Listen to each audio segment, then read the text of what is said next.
instruction about this Yeah. before we actually start playing and everything, because obviously it's a different animal. Uh, Hmm. Playing this, I guess uh, if you haven't taken a workshop or even gone to a meeting like this on the internet before, it's the biggest problem is that we can't do the thing that we want to do the most at the same time, which is play together. And also, there's the yeah, well, that's the main thing. There's also if you somebody said a second ago, if you could keep yourselves muted, unless of course you've got a question or if you want to play something uh, for me and for the others to comment on or anything, by all means, just jump right in. But there's a lot of ambient noise that can, even if you're in a quiet place, it adds up, and it can be a distraction. So if you could keep yourself muted most of the time, that's great. Um, so here we are, and there's Ray. Hey, Ray. Uh, this is a lot. This is wonderful. This is like Zoom cocktail hour.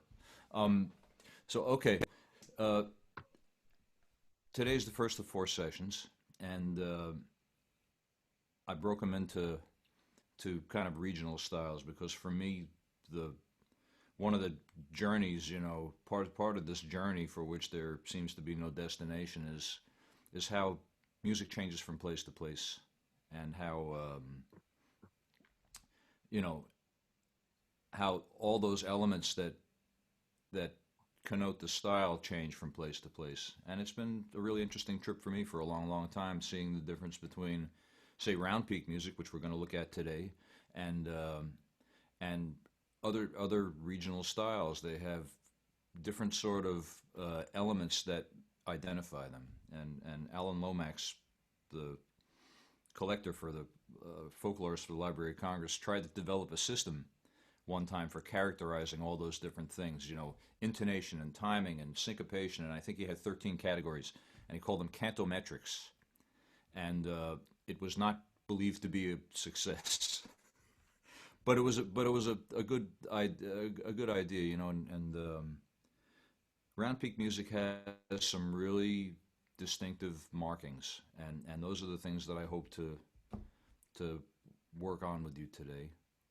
Um, and so I guess there are two ways to look at any kind of style, and I like to hit on both. And one is kind of looking at it from the outside in, and in the sense of really having some context. And like I said, this is the first music that I really came to love when I didn't grow up in this tradition at all. I'm a city kid, but when I realized that there was something drawing me to this, I really had to figure out what it was. And listening to people play and listening to old and in these days and times listening to old recordings, there's so much stuff available. Just getting a sense of just the overarching sense of how the music goes. And so I'd like to start off by just playing you a few just very short examples of music that really kind of got me going, and music that illustrates certain things that I'd like to talk about today.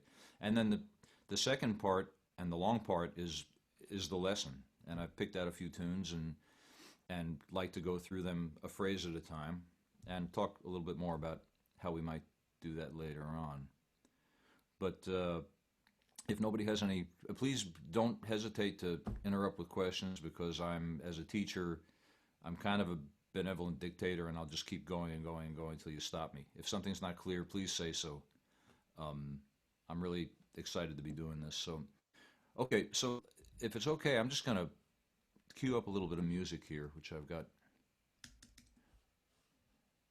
somewhere on my hard drive. And these are recordings, some commercial recordings, some not. Um, and of just some of my favorite fiddlers. And I'm going to start with a little bit of, and I won't play the entire text because we'll be here until 6 o'clock.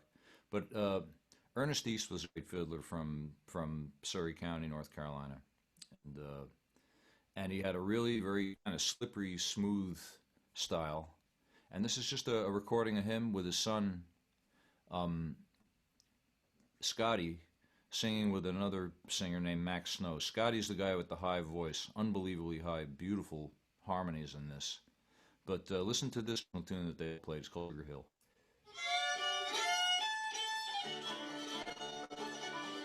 Can you hear that? Great.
So I immediately want to start diving into all the details, but I won't.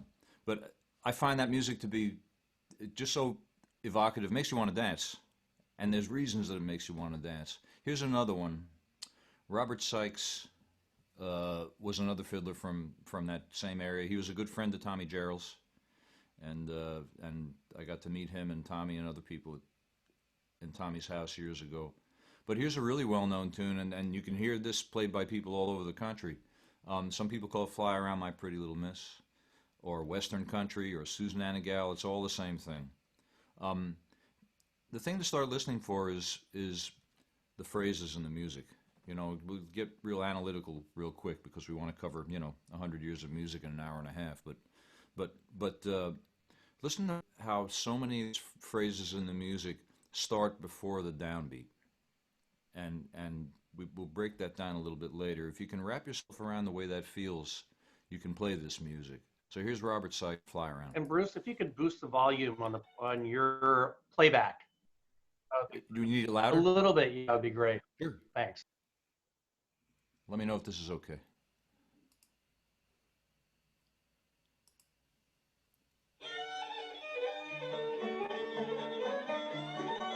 Better?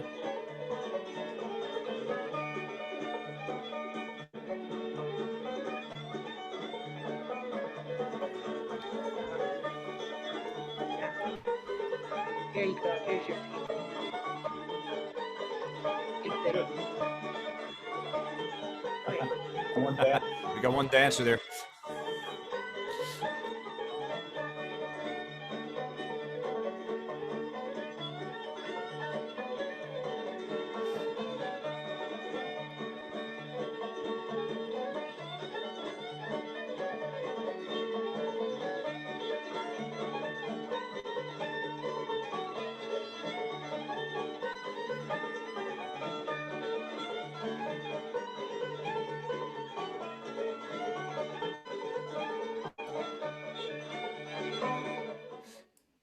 So you can really hear clearly that well, let me just demonstrate.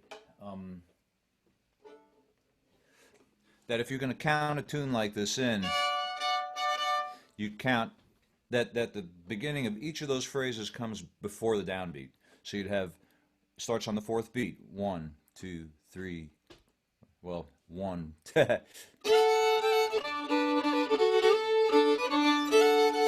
1, 2.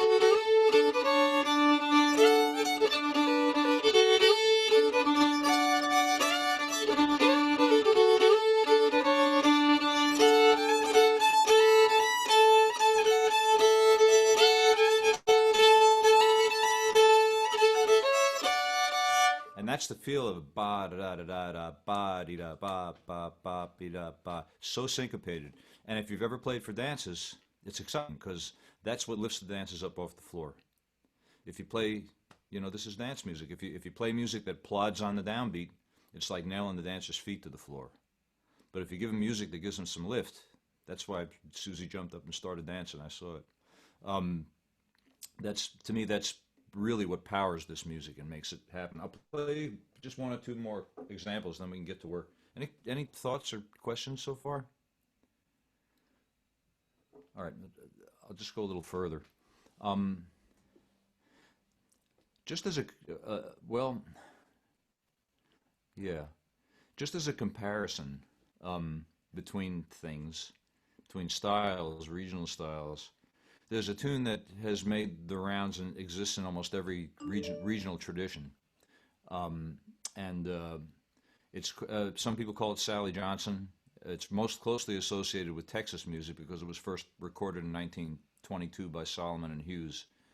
Um, Texas music is very, very metric and lopey and kind of regular and beautiful, um, and it's kind of the opposite of round peak music. And just for the contrast, listen to this is a 1928 recording of two brothers, Oscar and Doc Harper, playing from Texas, playing Sally Johnson, and just listen to the kind of the groove of it.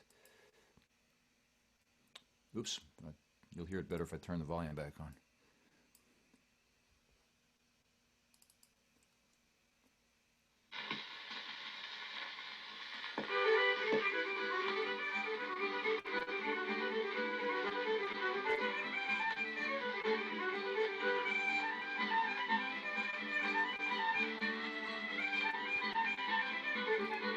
So all the phrases start on the beat, and lots of strings of eighth notes.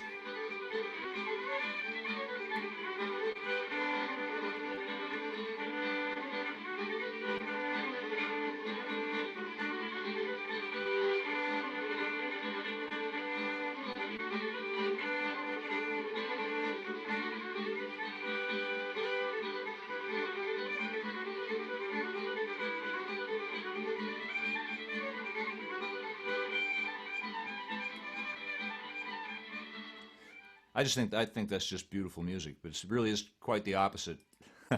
Now listen to Benton Flippin, who was a fiddler from Surrey County, who a lot of you used to see at the fiddlers conventions. Listen to him play the same tune. He called it Katy Hill, but listen to how slippery it is compared to.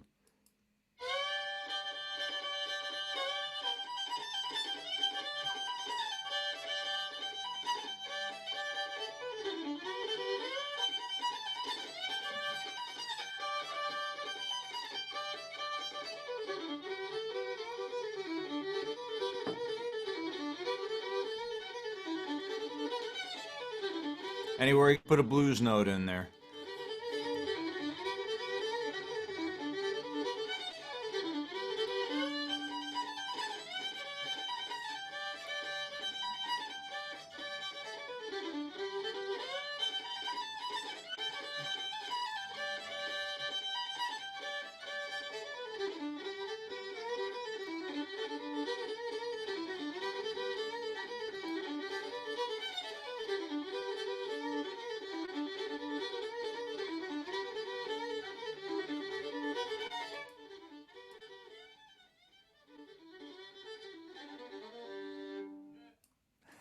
Might as well let it finish.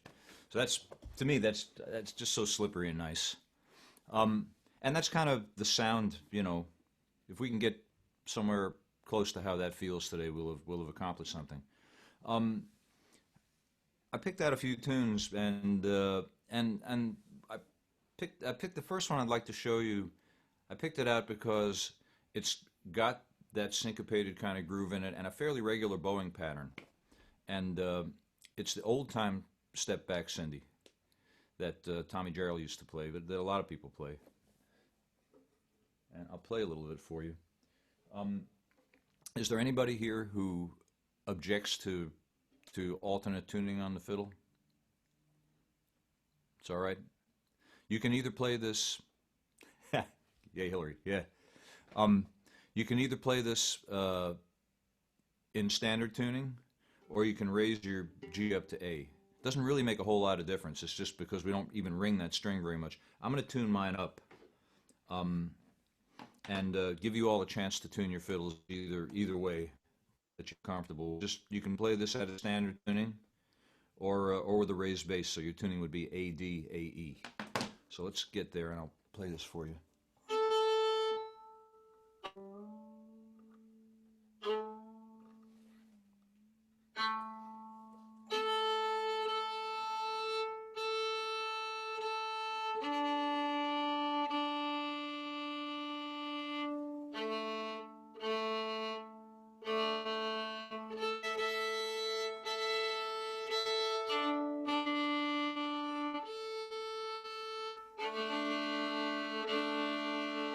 Now, if you're old school and not using an electronic tuner, here's my A.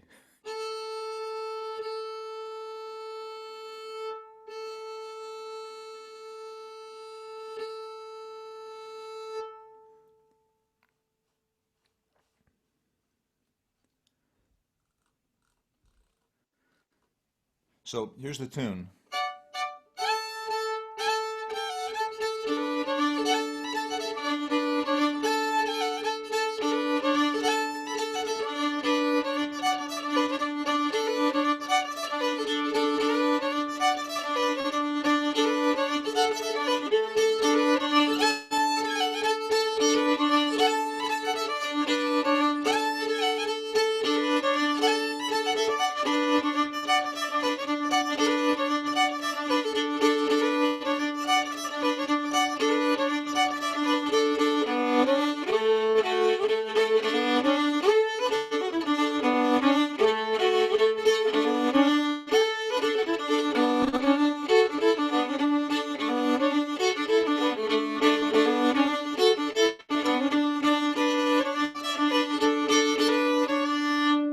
So you can get down on the low strings there a little bit too, but it's got that really nice kind of groove to it. It's in the key of D, and let me just play it slowly for you with all the kind of embellishments pulled out of it. And just listen. You know, the first thing I play just about all my music by ear. I'm a terrible reader, and since I teach at Berkeley College, I feel shamed sometimes when people throw scores in front of me because I'm not even sure how to hold them. But part of this whole class is a kind of a thinly veiled ear training exercise. It really is, and the first thing that you listen for is phrasing. Music is language, and each phrase, think about it as a sentence in spoken language, and that's where the story is. You know, then we just have to learn the words and the language. But if you listen.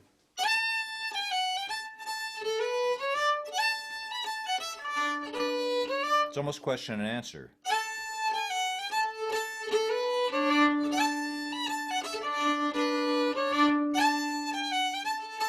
The phrases are just separated by breath.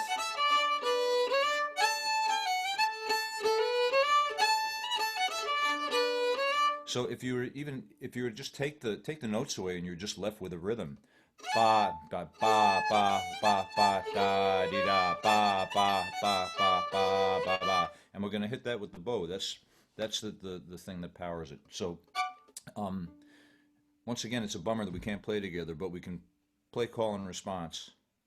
And so I'll play the first phrase of the A part, just a bit of it, and let's go back and forth on that, and kind of till we get in the groove with it. Please jump in and tell me to go slower, go faster, don't talk so much, whatever.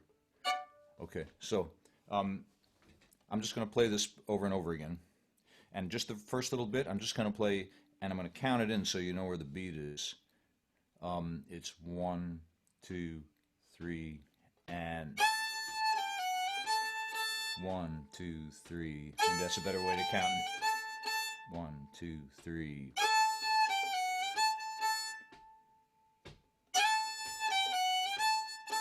Making sense? I'll add the next little bit. Listen.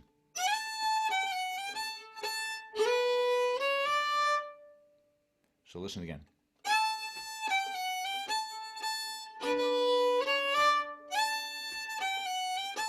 Now we can cycle it.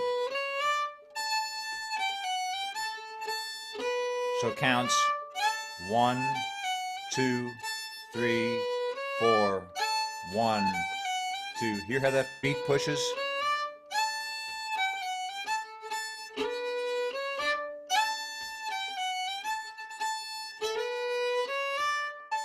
And this is the most important thing you should be concentrating on. We're going to add to this. Is that okay? Anybody want to play it some more? You okay with it? All right. Next phrase. Thanks, Leah. Okay, so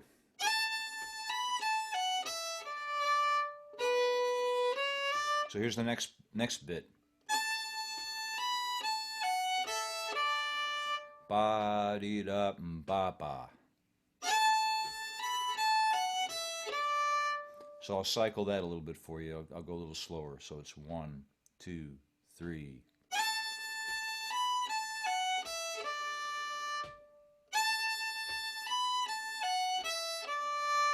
One, two, three.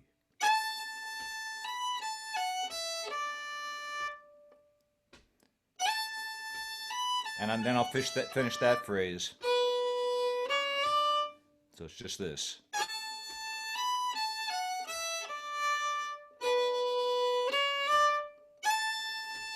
And we can cycle that too. 1, 2, 3, 4. 1, 2, 3, 4.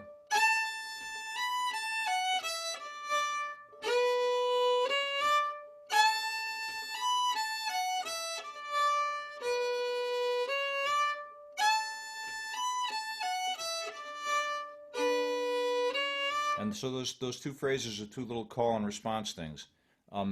Here's the whole. We can just cycle through the whole A part. Everybody okay? Okay. So keep it nice and slow. Don't worry about the right hand because we're going to get to that next. That's where the fun starts.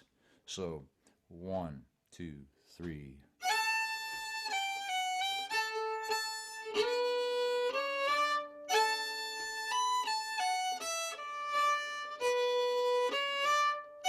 One, 2, 3, 4. 1, 2.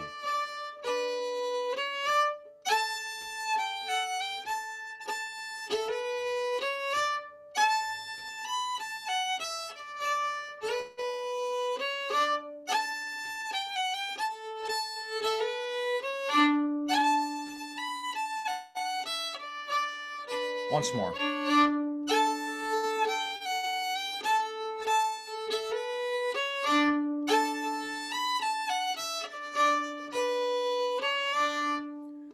You're starting to feel that a little bit. You can feel where the beat is.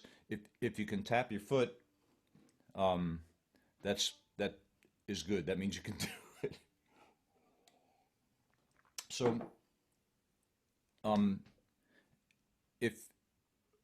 if you've got the phrasing in your head, and you're ready to go on to the bowing, we can break down a bowing to it. I should say that everybody plays their own way, and if I was to play you 5 different recordings of 5 different fiddlers playing Step Back Cindy, everybody kind of have their own way of doing it, and I have my own way. I guess what I'm trying to say is this is not a prescription. This is just a way to do it, and hopefully it's just opening a window for you to see how beautiful this is and how many ways there are to do it. But what I do is we're going to start all the phrases on a downstroke and end them on an upstroke. And a lot of people refer to this as down bow fiddling. If you think about it, there's a lot of gravity in that downstroke. That's the power stroke in this kind of dance music.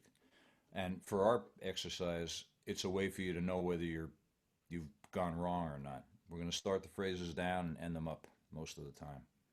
So watch this A part again, and just watch how they draw the bow, and then we're going to break that down too.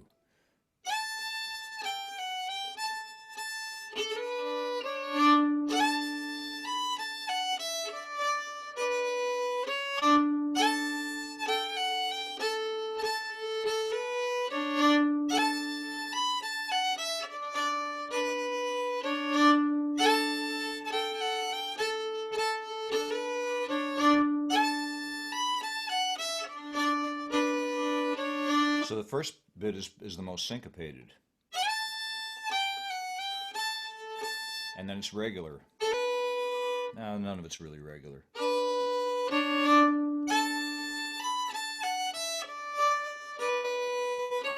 It feels regular when you've been doing it for 45 years. So here's what we're going to do. We're going to play the first note of the melody is an A, and you can roll on up to it. You can see me doing it. We're going to play that on a downstroke. Then we're going to play, if you want to count notes in a slur, there's 3 up, and then down, up. So it's like this. Down, 3 up, down, up.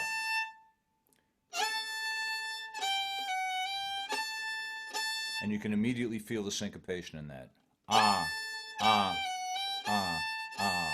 1, 2, 3. 1, 2, 3.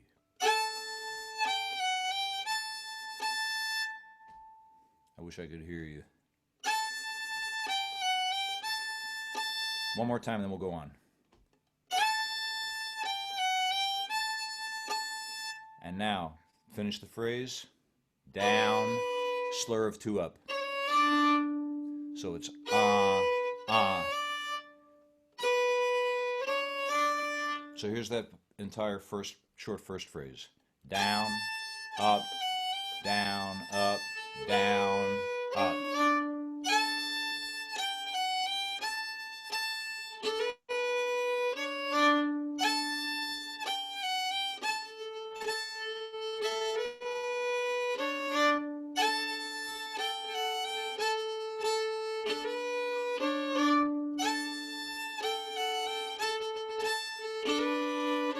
Once more.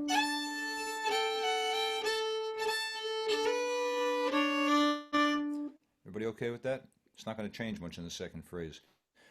Whenever you try and play something new, I always think about when I used to tour with the great songwriter Andy Irvine, and we went to Japan one time, and we all learned the chorus of a song in Japanese so that we could lead people. And I don't speak Japanese at all. So it was completely a transliteration. It was completely just nonsense syllables to me, and this kind of music kind of felt that way to me until it finally like locked in and made sense, and I learned some of the words in the language. If that makes any sense at all, I fiddle a lot better than I sing in Japanese. But anyway, we've got down, up. Second phrase, we're going to play down, up, down, up, up. So it's going to be a slur of 2. 2, down, up, up. And on that last upstroke, you're going to give the bow a little bit of a push to get a pulse in it. Listen and just jump in.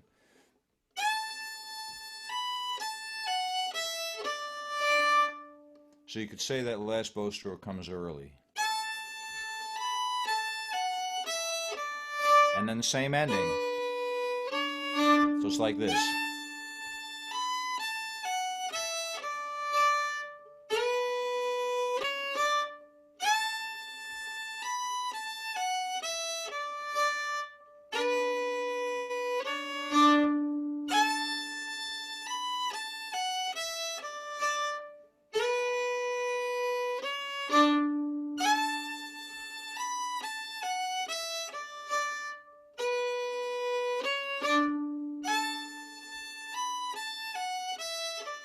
So here we've got the melody and bowing to the whole A part. Here's the whole thing.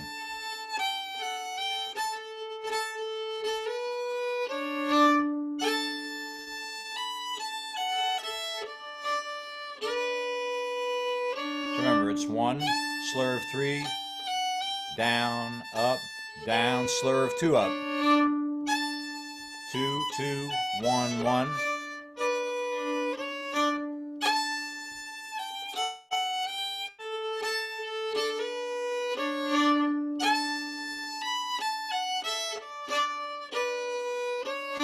Once more.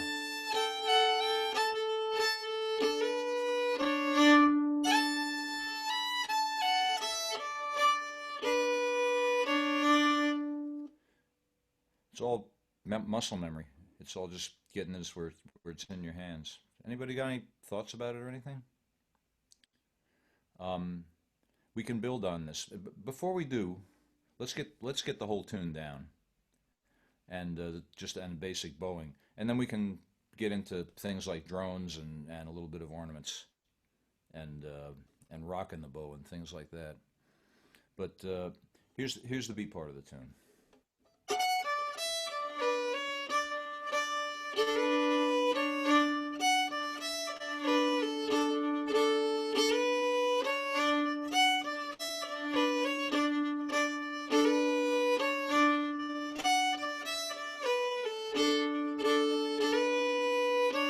So you'll immediately notice that the second and fourth phrases are the same as each other and the same as what we did in the 8 part, right? That pins the whole tune together. So the first phrase of the 8 part and the easiest way to kind of finger this is to grab your F sharp on the E string and your D on the A string, and we're going to play.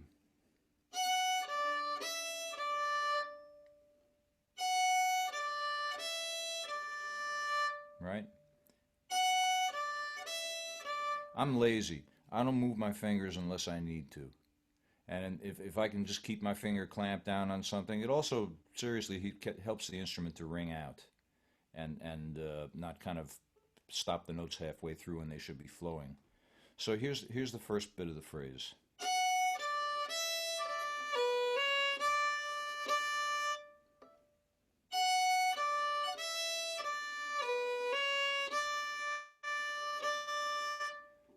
And then followed by the same phrase we did already.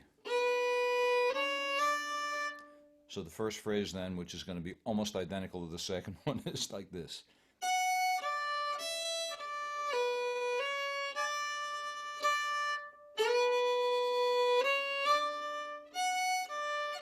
We can cycle that for a minute or two.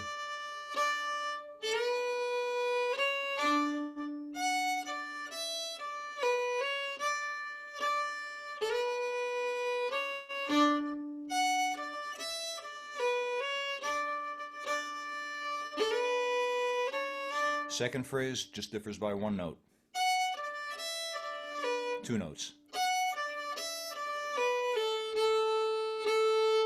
Just lands on the A instead of the D. So that's the top of the second half of the beat part. We'll listen.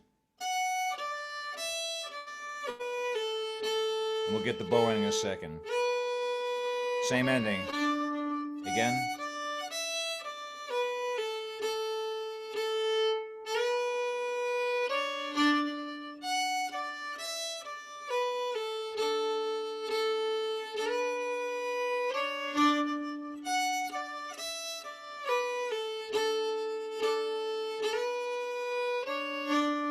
Okay, so here's the whole thing, and then we'll put the bowing to it, and then we'll have a basic step back Cindy old time version. First phrase, second.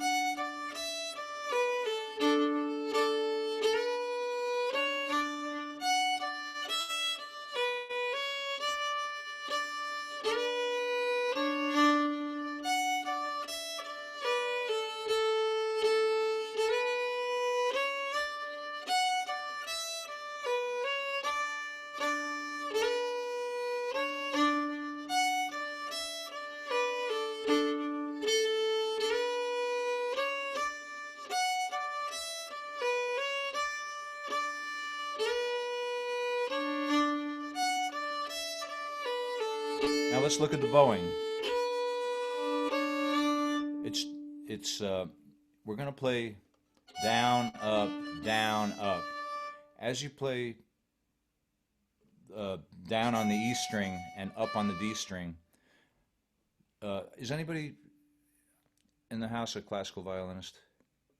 This is okay. This is where it kind of diverges from the thing that the whole idea of articulating notes so clearly. This has to flow. Bluegrasser, and that's what gets in the way too, because I want to make that beat more, predictable. So this is good to undo all that. That's great. That's great. Absolutely. In fact, before we nail the bowing, just think about drawing your bow in not in an angular kind of way, but think about the downstroke on that upper string as the bottom part of an ellipse. And when you get to the A string, it's the top half of the ellipse. And as you look at your right hand, it's kind of like going counterclockwise. I'll try to get closer. You can see my hand do it, and without hitting the desk.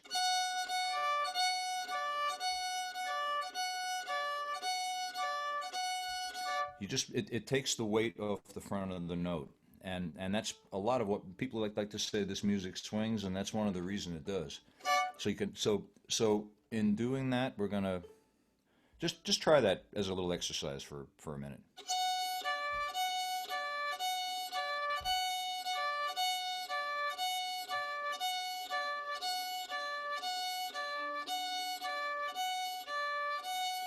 This is where you become really aware that you have neighbors.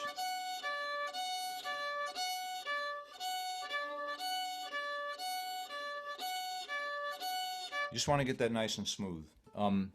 Now, putting that in the context of the beginning of the B part, we're going to play down, up, slur of 3, and then down, up. So this is all still down bow fiddling. We're still starting downstroke. Slur of 3, down, up, and.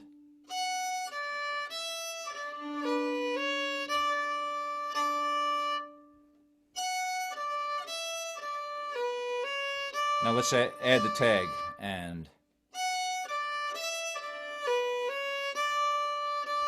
down and slur 2 up.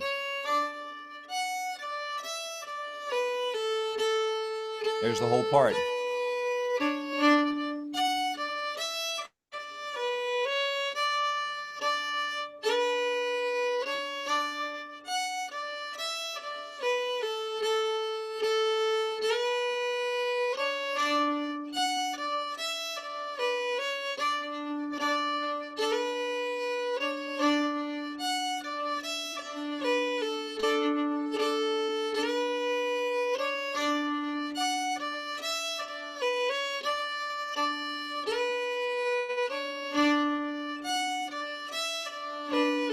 Once more, and we'll go back to the A part.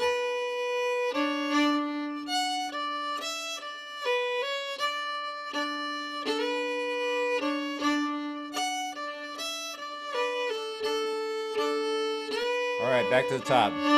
Down, 3 up.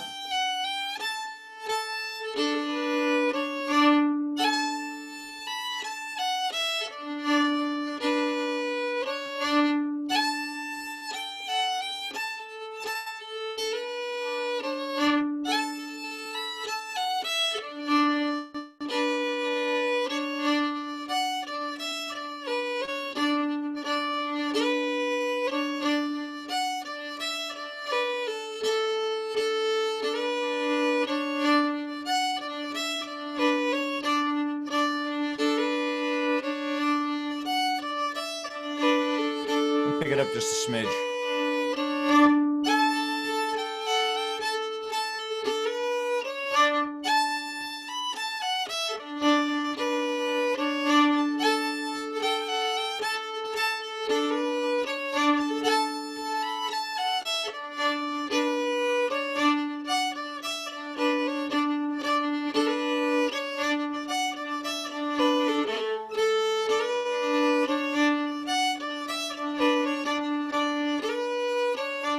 Once more through the tune.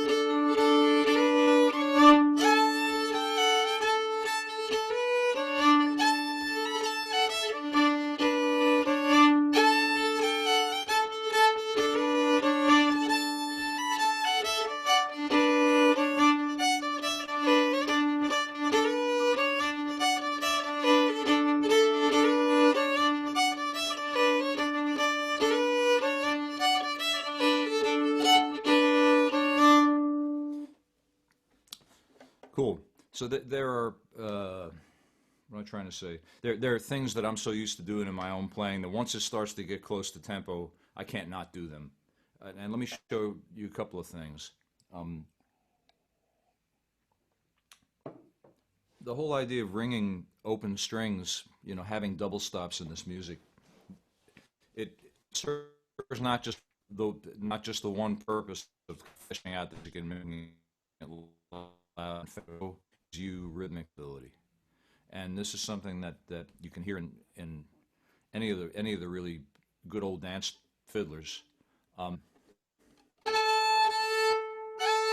I can ring an open A underneath the melody in the top of the A part. But if I work my bow right, now we just did a circle with the bow. Now if I work my bow right, and I can show you a figure 8, now we can get a little bit of a pulse on top of the melody. So listen to this. We go from this to this.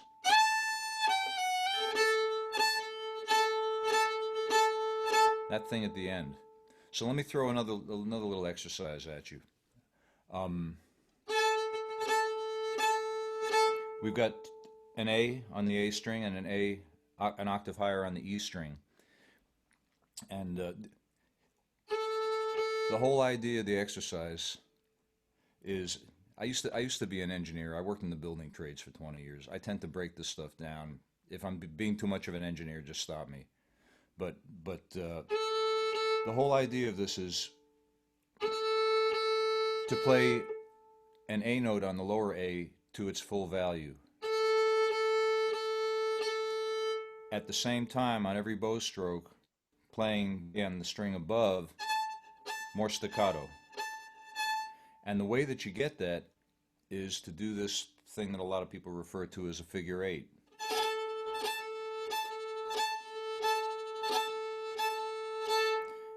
So if you consider your A string to be kind of a fulcrum, if you will, it's the thing that the bow sticks to and doesn't ever leave. All you're doing as you go down and come back up is to change the angle of the bow, not the speed of it or anything.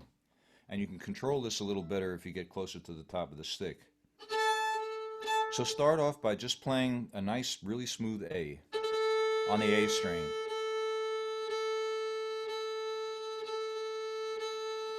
And on every bow stroke, just catch a real quick high A, like this.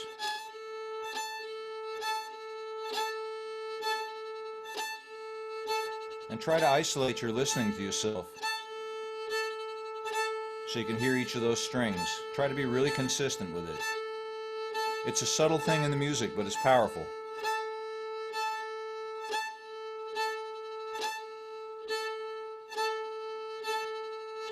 So putting that in context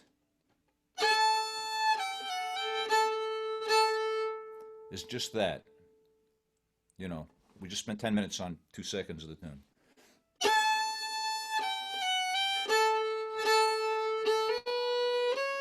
And we're going to add something to this second bit in a second. But just play that first phrase through a couple of times.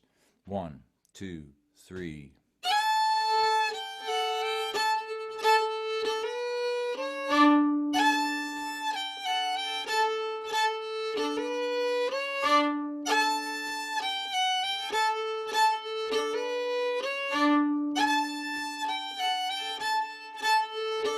One more time.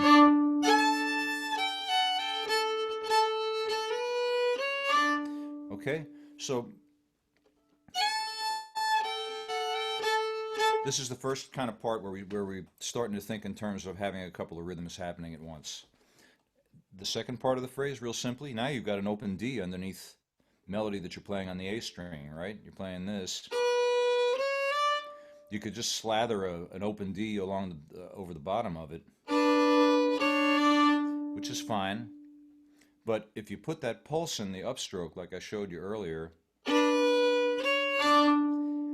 make that pulse the second half, make the second half of that pulse a double stop. Like this. Right here. Single note. Catch that second note halfway up. So that puts an extra rhythmic beat into it. So here's your second half.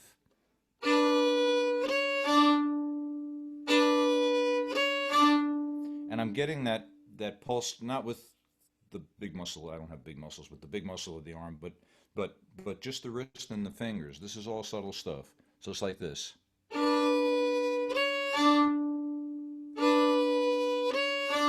beating a dead horse to death here.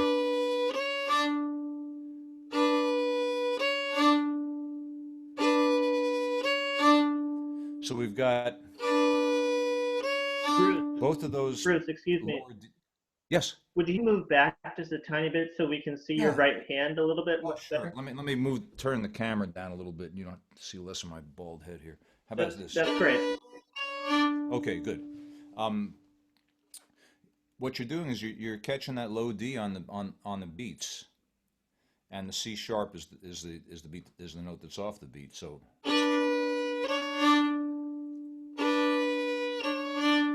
you've got this. This is your phrase.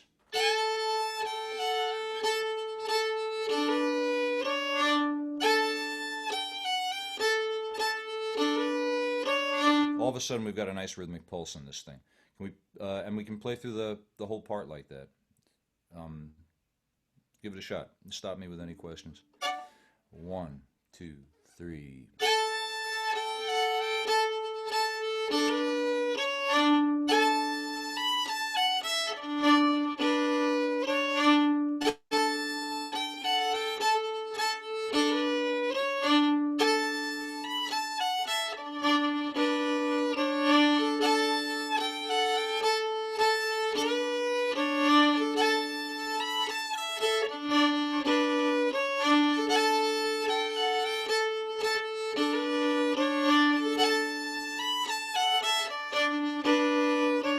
If you want to add a little something to that, you can add two notes, two of the three notes of the D major chord triad by getting the F sharp above, and you can fill it out even more. Watch.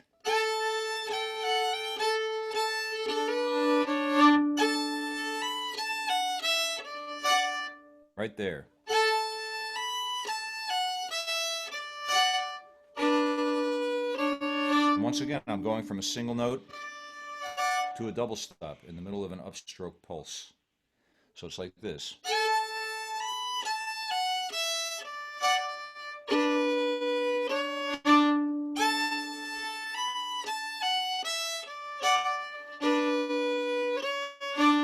Okay, so now we get a lot going on in a very simple melody.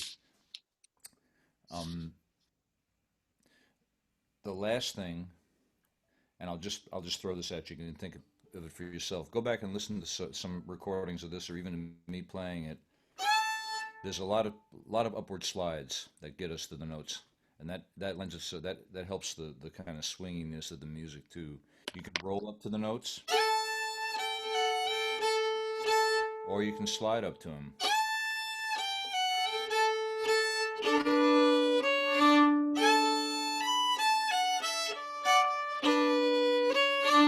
Okay, so let's leave that for the moment. Any thoughts about the A part, about the bowing? This to me is the fun part of the music, is kind of deconstructing the stuff down and then building it back up so that each thing you do has a purpose in this music. There's nothing random about this. What makes it sound random and in the moment is when you start to put variations in your music, and you will. When you play anything long enough, you'll discover. That's why we play these tunes for 10 minutes, so we can discover stuff, right? So.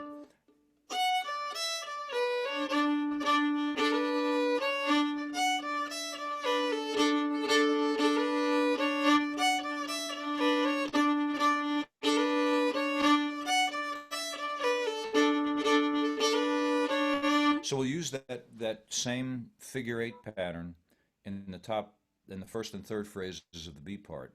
We're going to play right here. So once again, I'm playing a smooth D on the D string and a staccato D above.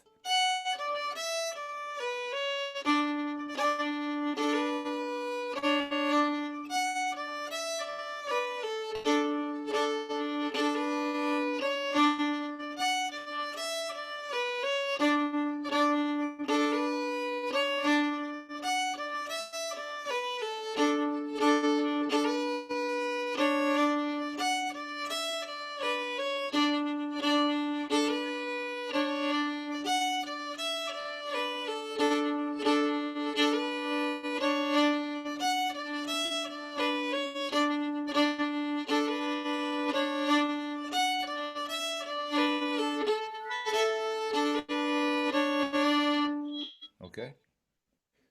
Um, Fran, if can you mute yourself? Sorry. That's okay, no problem. Shall we just play the whole thing through? See where we get. Great. Uh, I want to reserve enough time to show you another tune too. So, all right, nice and slow, and we'll just, we'll pick up the tempo until it feels like maybe it's blowing up, even though I can't tell from here. So 1, 2, 3. Oops. Why am I echoing? I don't know. Okay. Anybody hear an echo in there? Why all of a sudden that came out of nowhere? Yeah, you're echoing. Oh, Hillary and James, can you mute yourselves and see if that helps?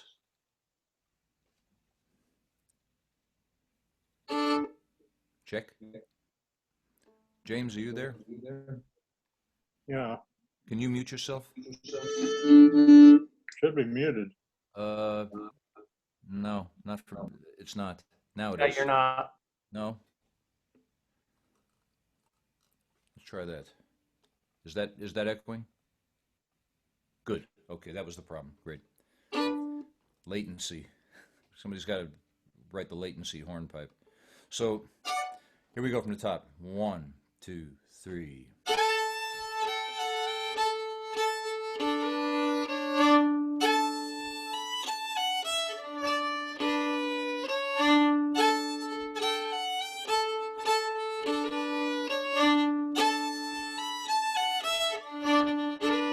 B part.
One more time.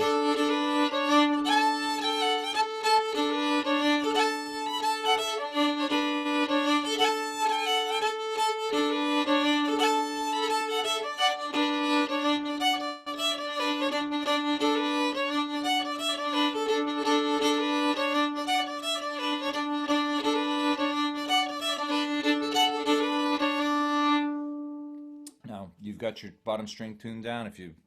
After the class is over, if you want to take that A part and put it down an octave.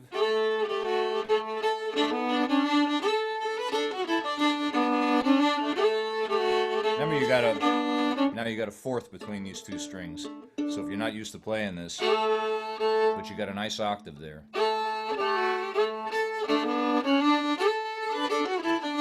Same bowing.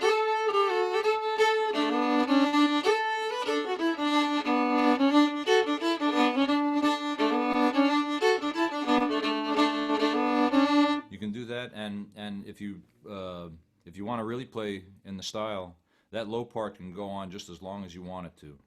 And the fiddler is kind of always the boss in those situations, and everybody's got their own way of signaling to the rest of the band to change back to the high part again. But the dances that are associated with this music are not.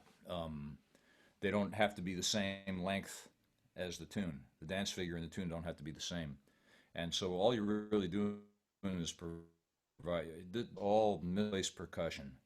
This is all what we're doing in a way, you know. So let's see. Can just play one or two examples just on my own of things, and I have another tune picked out. See if you're interested. It's a little more tuning involved, but it's all going down, so you shouldn't break any strings. But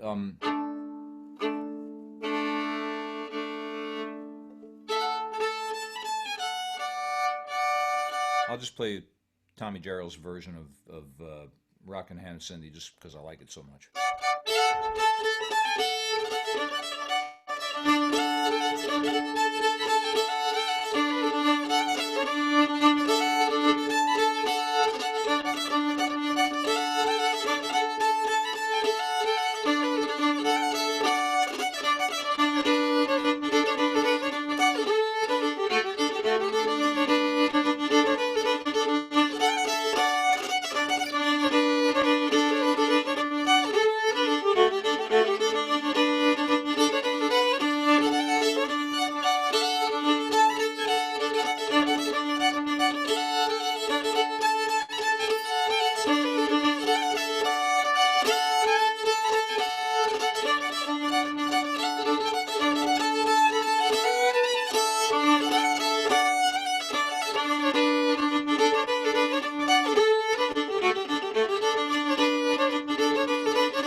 There was very, very little, and thank you.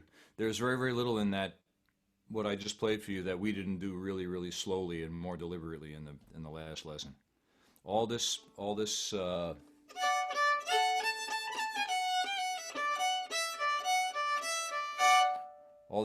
circular kind of bowing and the figure eights and tapping open strings adjacent to the melody string to get more rhythm.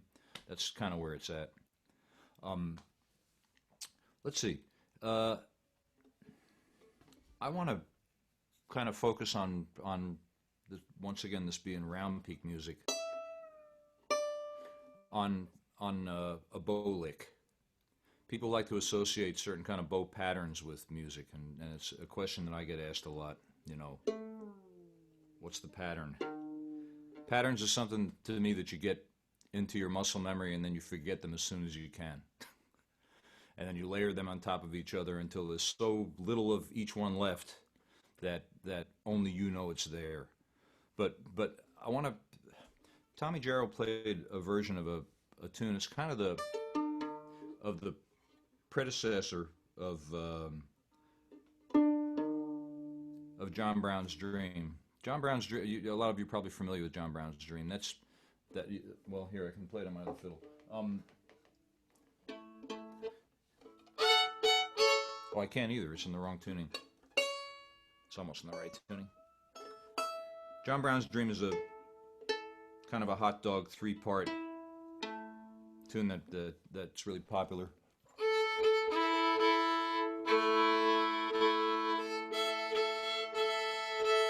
Other parts of the country they call it Jimmy Johnson or Pretty Little Girl, but you've heard this.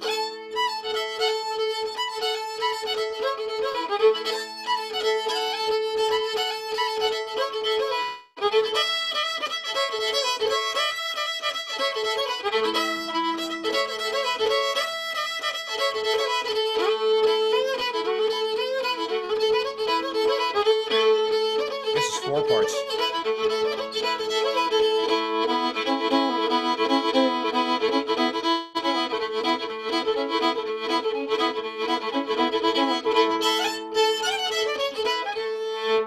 Right, and if you've listened to any round peak music, you've heard that tune. But the kind of proto tune for that, people also play in AEAE, which is what I just played in. But Tommy played it in D-D-A-D, and he played a tune called Pretty Little Girl. And it has a very strong uh, kind of right-hand bow lick. That would be a really good way to kind of bring you to that. But listen to this. We're going to have to retune our fiddles for this one, but...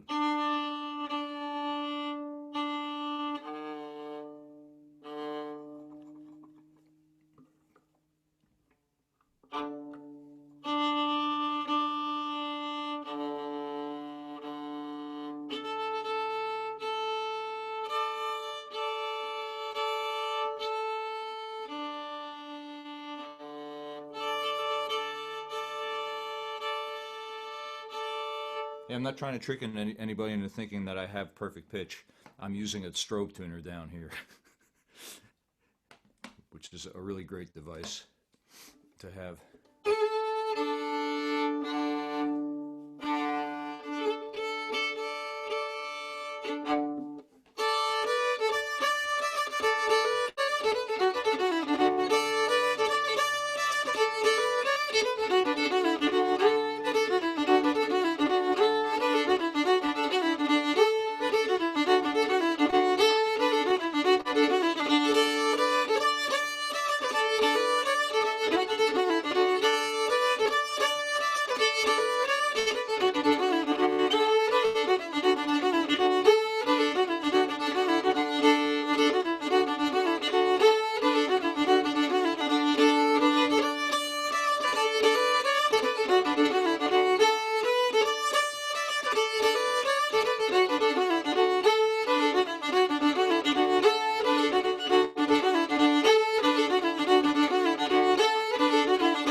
That's Pretty Little Girl. You want to try that one?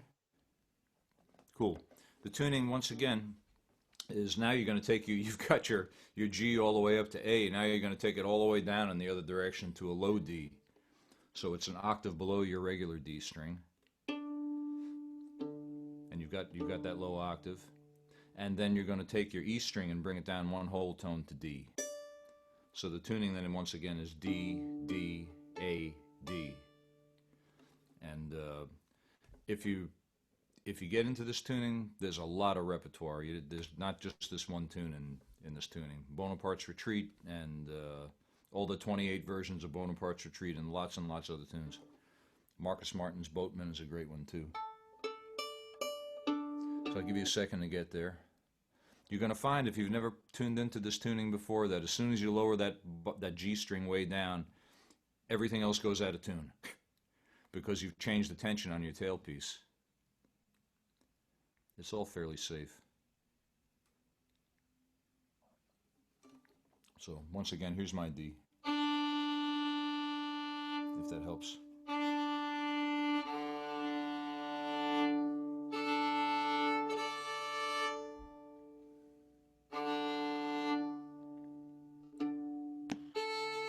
Did you say fairly safe? Because you're tuning the strings down. Yeah, but you said fairly safe. You didn't say it was safe. You just said... That's my caveat, because I don't know what shape your fiddle is in, Susie. It's the disclaimer. I know, I get it. That's in the tiny little... I'm in. Yeah. Good, you got it.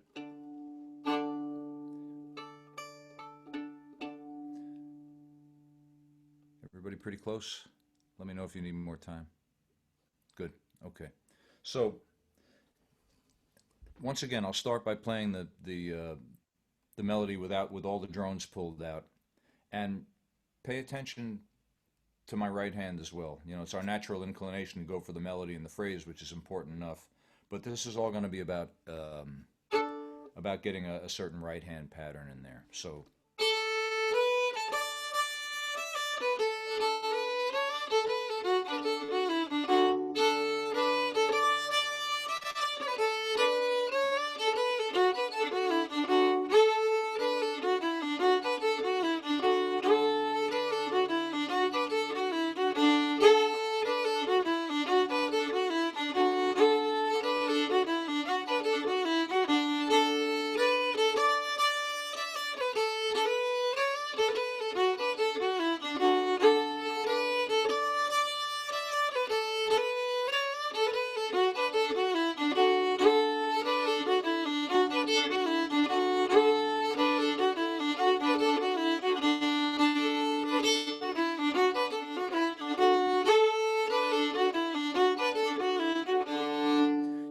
lot of fun with that one rhythmically. There are lots of possibilities. But the main thing I want to show you is this. What a lot of people call the Galax lick, or the round peak lick. And you can break it down into two parts. And they're both really similar except for the top. I'm going to show you the second part first, because the second part actually allows you to play on the downbeat, and it's kind of easier to wrap yourself around. We're going to play, and it counts like this. 1, 2, 3, and 1. Sorry. 1, 2, 3. So the first two notes are pickups. 1, 1. This is one of those ones you just got to have it in your muscle memory.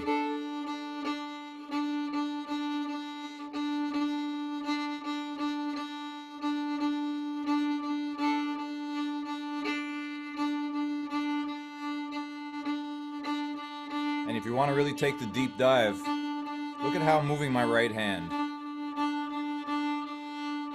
It's 2 circles down and a pulse up 2 circles. Or if you want to be like Benton flipping, you can move it straight. Down, up, down, up.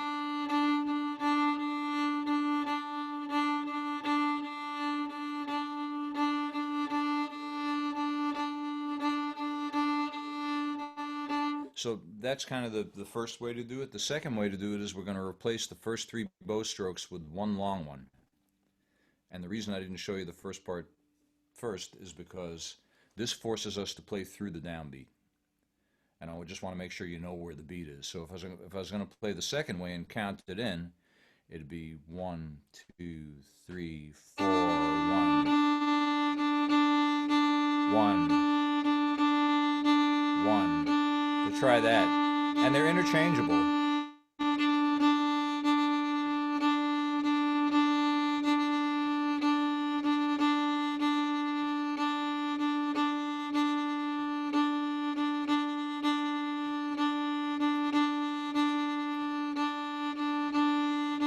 So play a couple of these, and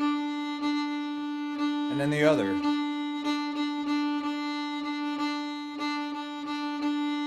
And then the first.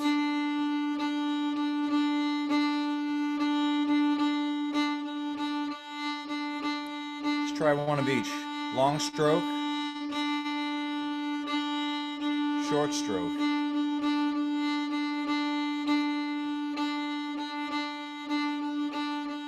Once more.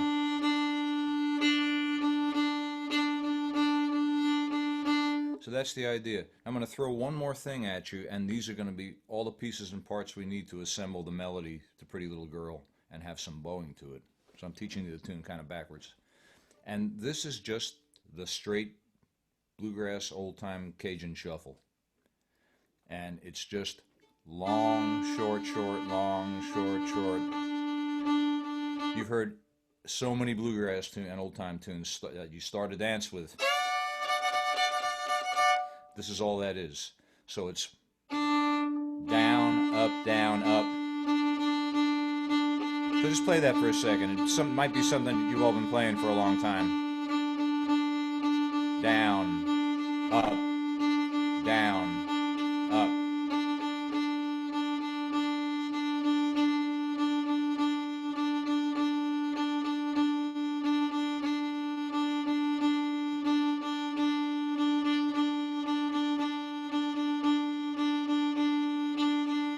Okay, so those are kind of the 3 rhythmic components we need for this piece. So now listen to the A part.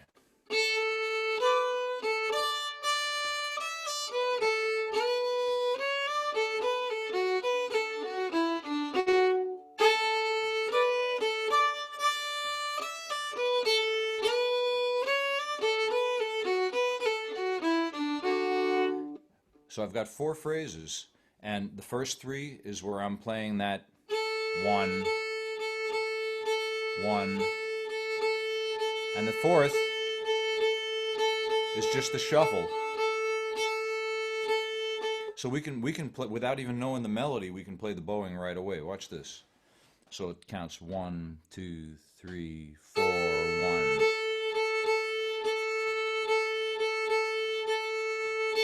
And then shuffle and top.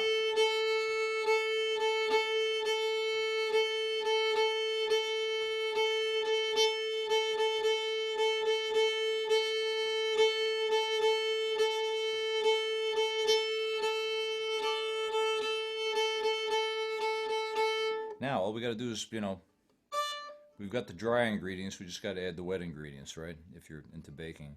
By the way, just a total aside, if you're in Facebook and you like to bake bread like I do, I started a Facebook group for roots musicians who like to bake bread, and you're all welcome to join. And it's called Fiddle and Dough, not bow, but dough. So, So that's where all the flour's gone. oh God, Sorry. I'm passing. Yeah, but also nobody can buy flour. It's double-edged here. Yeah, I know it's been hard to get. So here's the melody for the A part.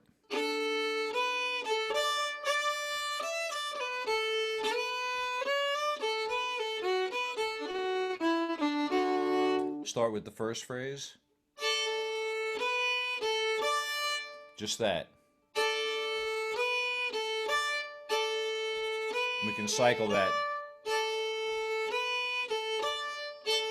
And when you end that phrase, leave your third finger clamped down on the D. That'll allow us to drone on the next. Now, if you leave your finger on the D, you can play the top two strings. You've got a double D now. I like to play this double stop all the way across. So now, if you look at my left hand,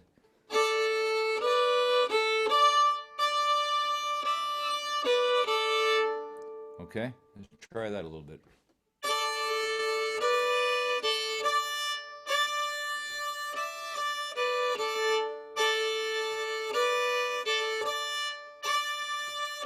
And get your bowing in there. Down, up, down, up, down, up, down, up. Should feel that rhythm.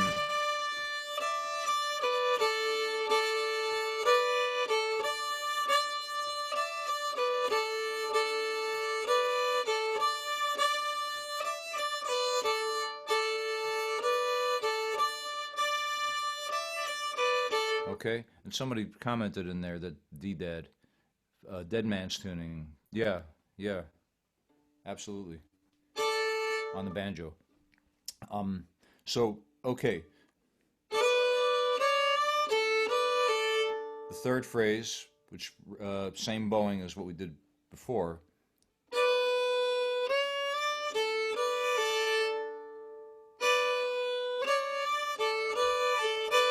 One, two. So it's down, slur up, down, up. Two slurs up on the upstroke.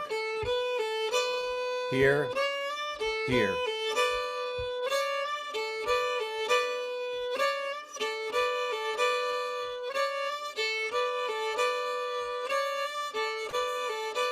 So from the top, three phrases.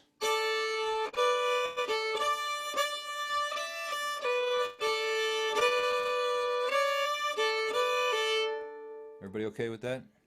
Not railroading you too hard? All right. Last phrase. Here are the notes.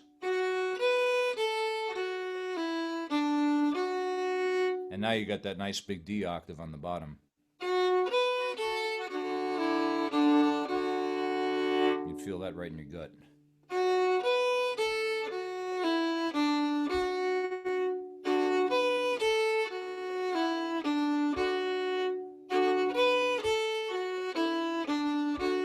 And you can shuffle. This is where the shuffle comes. And one, and up. Short, short, long, short, short, long. There's lots of ways to do this, but this is just one.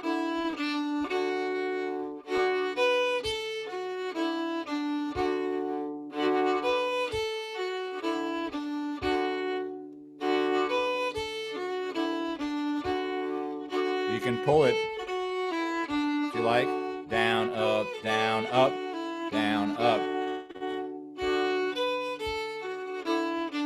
Just whatever you feel. So, can we play through the entire A part a couple of times? You good? Okay. 1, 2, 3.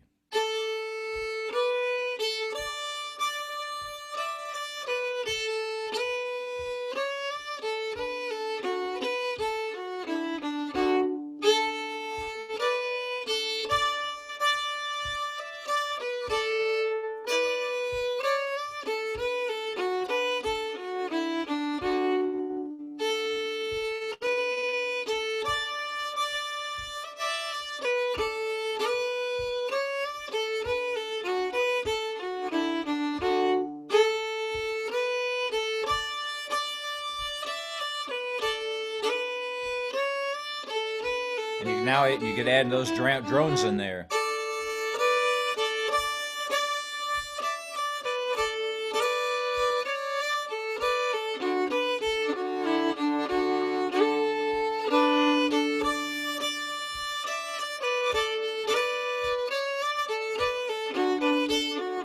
Once more.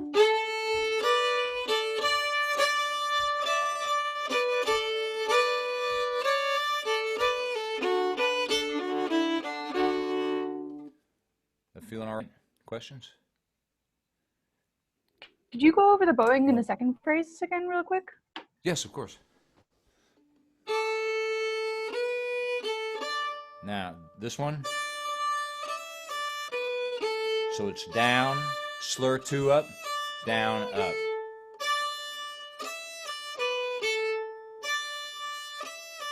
Once again, it's just this.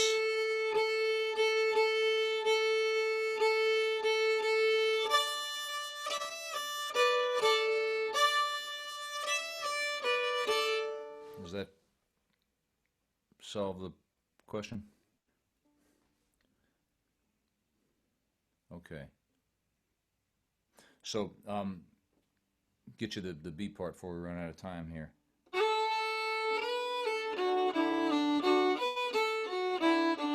I think we'll just use this first bowing phrase. I'll show you the bowing first again, just like we did. So it's that Galac shuffle and then straight shuffle.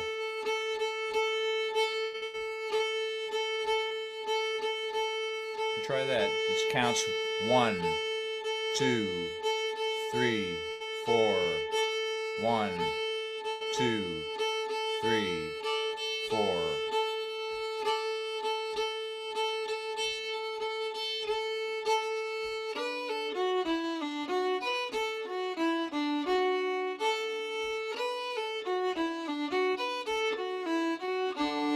So I'll give you a little bit of the melody. Starting on A.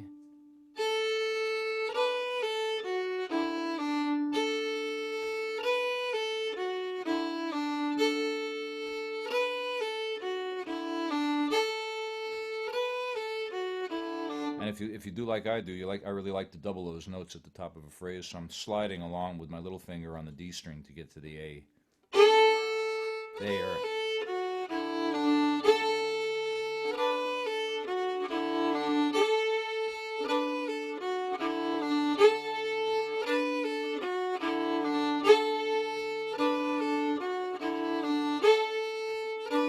Once again, it's down, slur up, down, slur up.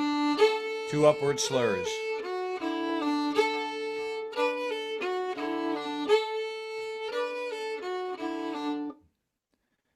And the last couple of phrases.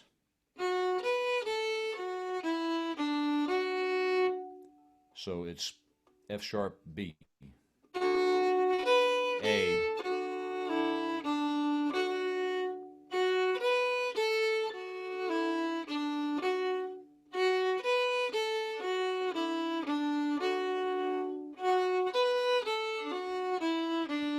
and this is where I'm just playing a straight shuffle. You don't have to, but just for the exercise. Down, up, down, up, down, up.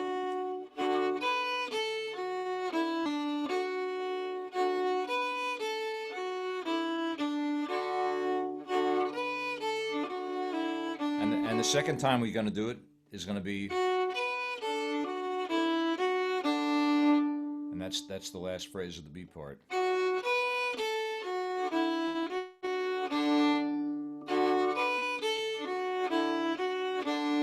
So here's the whole B part. And shuffle. Down, slur, slur, shuffle.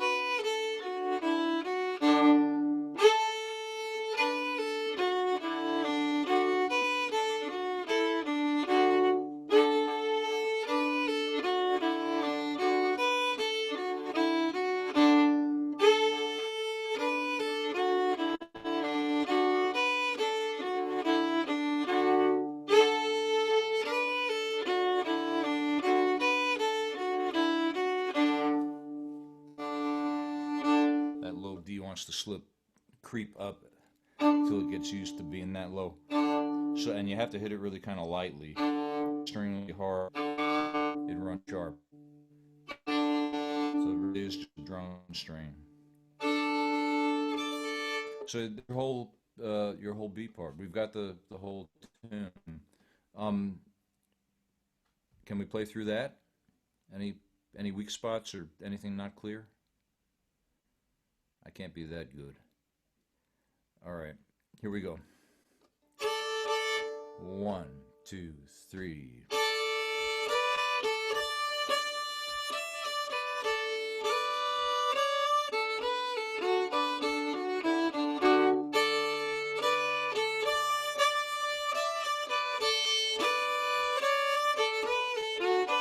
B part.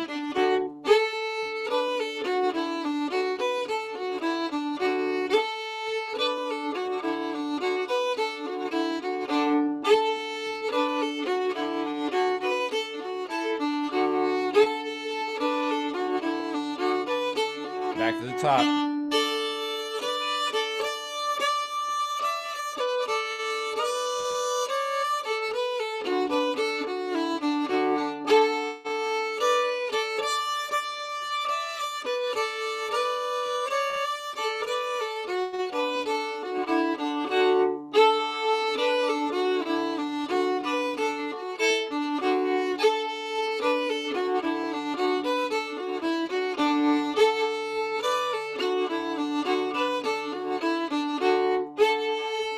I'm gonna pick it up a little.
One more time.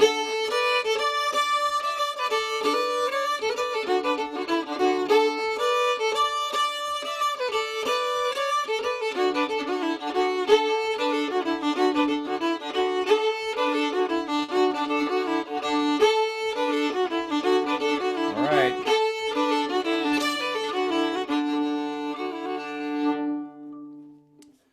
Pretty little girl.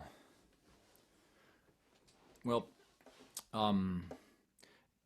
anywhere it's all the tip of the iceberg to me, and I really would encourage you to look up some of these old players, and there were a lot of them. We all, those of us who teach this music, and we tend to gravitate toward people like Tommy Jarrell and Fred Cockram and Ernest East and Benton Flippin, and because they were kind of the heroes and the best known people in the scene, but there were a lot of other really, really fine players, and you can find them looking around on the internet, other places like that.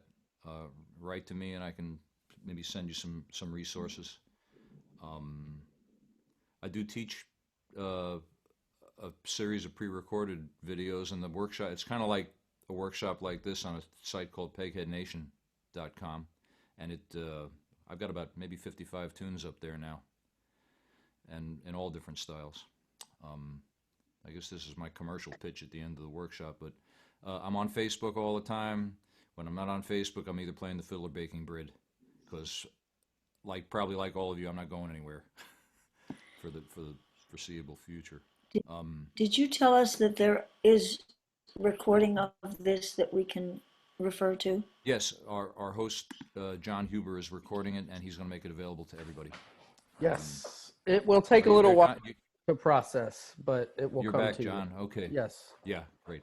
Bruce, do you mind playing Pretty Little Girls slowly so we see the bowings and then up to tempo? And I know you did it at the beginning, but since we've learned it, it might be good to process that. Sure enough. Yeah. Thank you. And you can mute yourself and play along too. I'll play it a couple of times each way. How about that? Okay, so 1, 2, 3.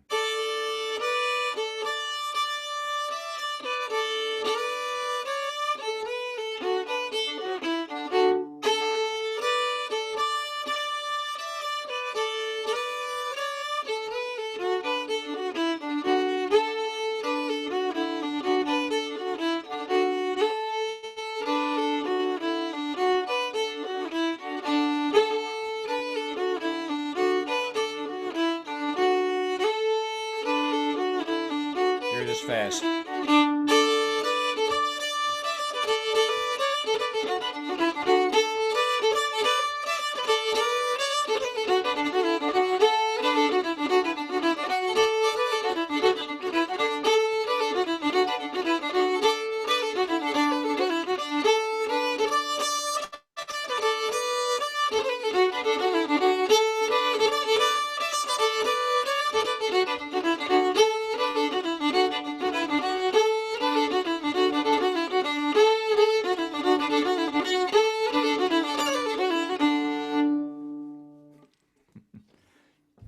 Yay. It sure is fun to play the fiddle. Hey, Bruce. Just Yes. a quick question. When you played Old Time Step Back Cindy, was that your kind of version, or did you learn that from someone else? Or That's pretty close to how Tommy Jarrell would have played it. He was really the one I heard play it more than anybody. okay, great, thanks.